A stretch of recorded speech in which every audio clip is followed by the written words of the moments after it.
Gimnospermas são do domínio Eukarya, são do reino vegetal, supergrupo Arquiplastida e grupo Viridiplantae.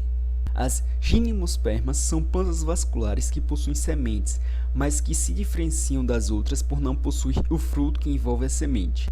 Além disso, as gimnospermas não possuem flores, diferenciando-as assim das angiospermas, que têm suas sementes envoltas por um fruto, gerado por um ovário. As angiospermas são do reino vegetal, são do domínio Eukarya, são do filo ou divisão Anthophyta ou Magnoliophyta e são plantas floríferas. São plantas vasculares espermatófitas cujas sementes são protegidas por uma estrutura denominada fruto.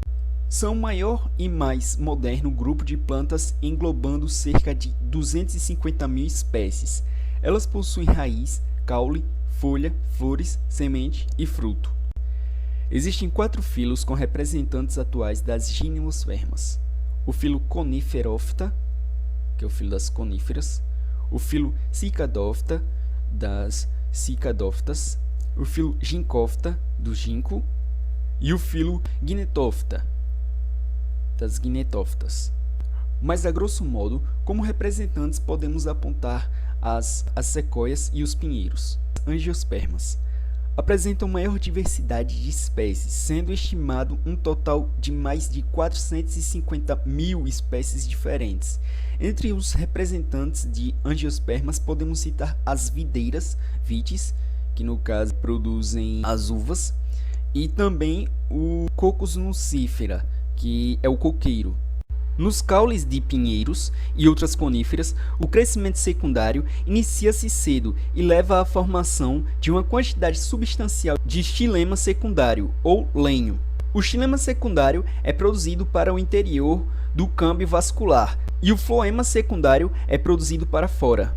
Um detalhe bem interessante, o ciclo de vida de um pinheiro estende-se por um período de 2 anos. Os microesporângios e megasporângios em pinos e na maioria das outras coníferas estão na mesma árvore, em cones ou estróbilos separados. Estão nos ramos mais baixos da árvore e os estróbilos femininos, que no caso são ovulados, estão nos ramos superiores. Como o pólen não é normalmente levado diretamente para cima pelo vento, os estróbilos ovulados são geralmente polinizados por pólen de outras árvores, aumentando dessa maneira a frequência de fecundação cruzada.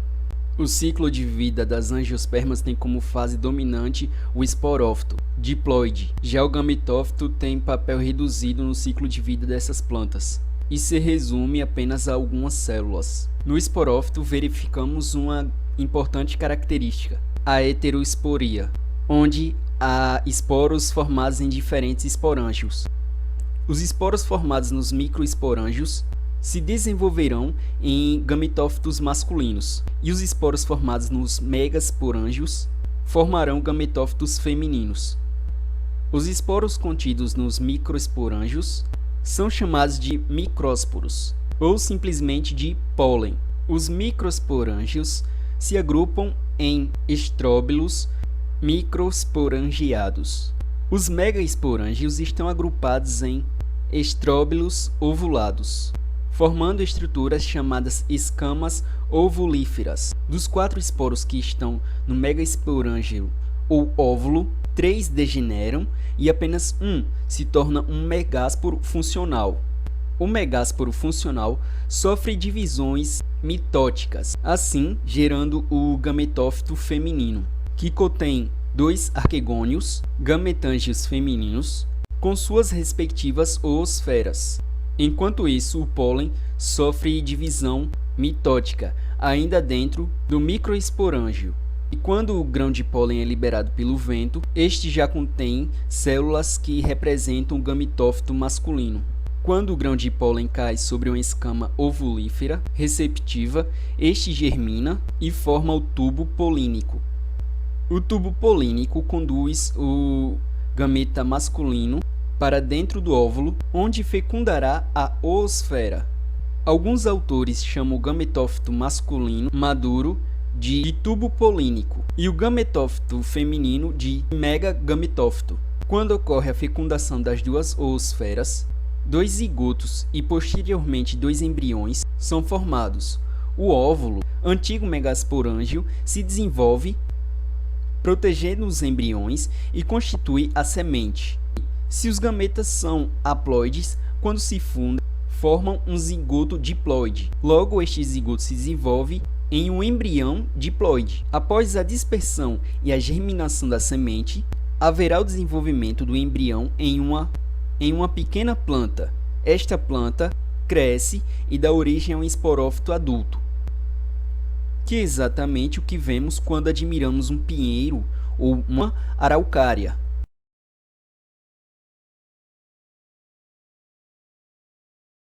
Quando observamos a flor no sentido de ciclo reprodutivo ou ciclo de vida, podemos dividir em 2 partes. A parte masculina, o androceu, e a parte feminina, gineceu. Quando focamos na estrutura reprodutiva masculina, o androceu, lá nos estames temos as anteras, e dentro das anteras temos o saco polímico, que é onde é formado o grão de pólen. O grão de pólen é o resultado do desenvolvimento de um esporo. Então, o esporo masculino, que é chamado de microesporo, micrósporo, ou androesporo, ele será formado por um tegumento, que é uma estrutura de proteção, e dentro disso teremos o gametófito. E o gametófito será formado por 2 células: a célula vegetativa, ou célula do tubo, e a célula generativa, que é o que irá dar origem aos gametas masculinos, que mais tarde poderão ser chamadas de células espermáticas. Na parte reprodutiva feminina da flor, temos evidenciado o gineceu, e quando fazemos um corte no ovário, podemos observar óvulos. Esses óvulos são formados pela junção do tegumento e do esporângio feminino. E o esporângio, por sua vez, irá formar esporos. Na formação de 4 esporos, eles foram formados por meiose. 3 degeneram, sobrando apenas um, que será o esporo funcional. E esse esporo funcional irá dar origem ao gametófito feminino, que é formado por 8 células. As antípodas, os núcleos polares, que no caso é uma célula binucleada central, ou seja, é uma célula com 2 núcleos. 2 células sinérgides, e na beira da micrópula teremos o gameta feminino, que será a oosfera.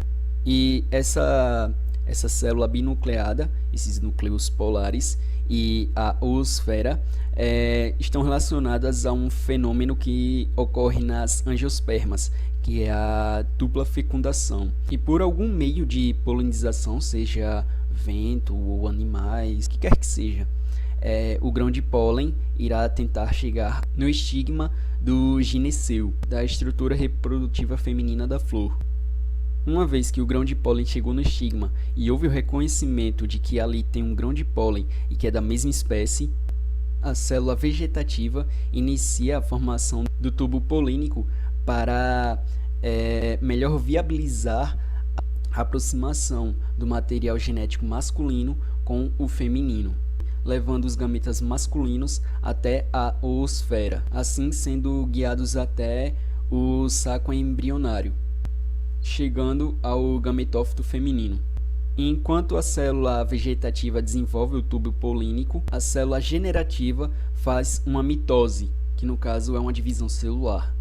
E essa mitose dá origem a 2 células, que são as células espermáticas. E essas células espermáticas, no caso, são os gametas masculinos, assim sendo um dos fatores para que ocorra a dupla fecundação, sendo assim a interação do gameta masculino com o feminino para dar origem ao zigoto, dando origem a um zigoto que dará origem ao embrião.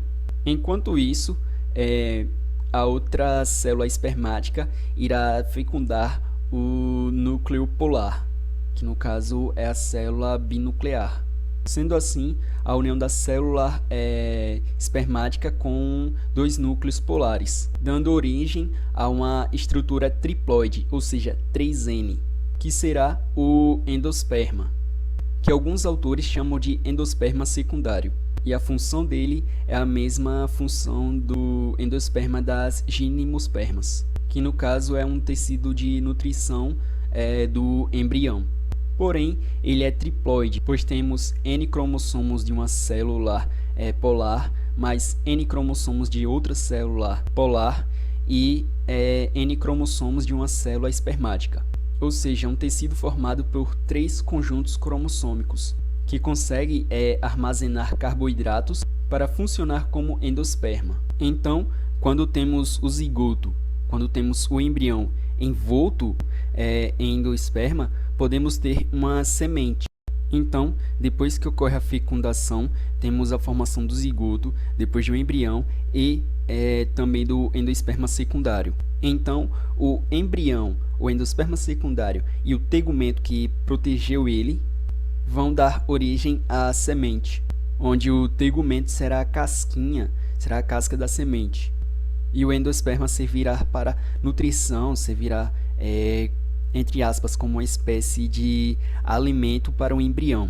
E conforme o embrião vai se desenvolvendo, ele vai liberando hormônios que induzem o espessamento ao desenvolvimento da parede do ovário. E essa parede vai armazenando vários nutrientes, como a frutose, e essa parede do ovário vai dar origem ao fruto, e a estrutura interna irá dar origem à semente, e a semente fica dentro do fruto, o fruto vai se desenvolvendo e a flor vai degenerando, pois sua função de atrair polinizadores já foi cumprida. E assim, no fim do processo, temos uma semente dentro do fruto, onde podemos citar, por exemplo, as uvas. E assim, o ovário deu origem ao fruto e o óvulo deu origem à semente. Em caso essa semente caia no chão, ela pode acabar se desenvolvendo, germinando, dando origem a um brotinho, e que por sua vez pode dar origem a uma bela planta, a um esporófito, já que a fase dominante é o esporófito. Representantes dos clados das angiospermas. Magnolídeas. São angiospermas basais, um clado que se divide em 4 ordens. Pensava-se que elas teriam dado origem às outras angiospermas, o que hoje sabe-se que não é verdade. É dividido nas seguintes ordens: Canelhalis, Lauralis, Magnolialis e Piperalis. Em Lauralis, podemos apresentar Laurus nobilis, popularmente conhecido como loureiro ou louro. Em Magnolialis, podemos apontar a Nona squamosa, popularmente conhecida como fruta do conde ou pinha. Monocotiledôneas, grupo de angiospermas que se caracteriza taxonomicamente na botânica como categoria de planta cujo embrião tem tipicamente um só cotiledone, raiz fasciculada e folhas paralelinérveas. E como representantes podemos citar o milho, que é uma planta da família Graminea e da espécie Zea mais. Também podemos citar as orquídeas. Eudicotiledôneas, um extenso grupo monofilético de angiospermas formadas por cerca de 200.000 espécies de plantas. Podemos citar como representante o Phaceolus vulgaris, também conhecido como feijão comum. No Brasil, o feijão é um dos principais pilares do agronegócio. Também podemos citar como representante a Glycine max, que gera a soja. A diferença entre monocotiledônea e eudicotiledônea. As monocotiledôneas possuem cotiledone único, uma nervura paralela, possuem peças florais em número de 3 e seus múltiplos, ou seja, 3, 6, 9, possuem um feixe vascular disperso, raízes em cabeleira, enquanto as eudicotiledôneas possuem 2 cotiledones, possuem um feixe vascular disposto em anéis, possui raiz pivotante e nervuras ramificadas, e peças florais em número de 4 ou 5, e possuem crescimento secundário. Aqui observamos a comparação através de imagens, onde em cima temos a imagem da comparação das características das monocotiledôneas, embaixo das eudicotiledôneas. Diferença entre o endosperma das angiospermas e das gimnospermas. O endosperma é um tecido de armazenamento de nutrientes. O endosperma das angiospermas é triploide, ou seja, 3N, sendo produto da fusão dos dois núcleos polares do óvulo e um digameta masculino, ou seja, contém 3 cópias de cada cromossomo, 2 da mãe e uma do pai. Esse endosperma triploide contrasta drasticamente com as sementes das gimnospermas, nas quais o tecido nutritivo é haploide, contém uma única cópia de cada cromossomo. Como importância econômica, podemos citar 2 ordens das angiospermas. Primeiro, a Vitalis, que podemos apontar as videiras que produzem as uvas. Segundo, as Arecales, da família Arecaceae, que no caso produzem os cocos.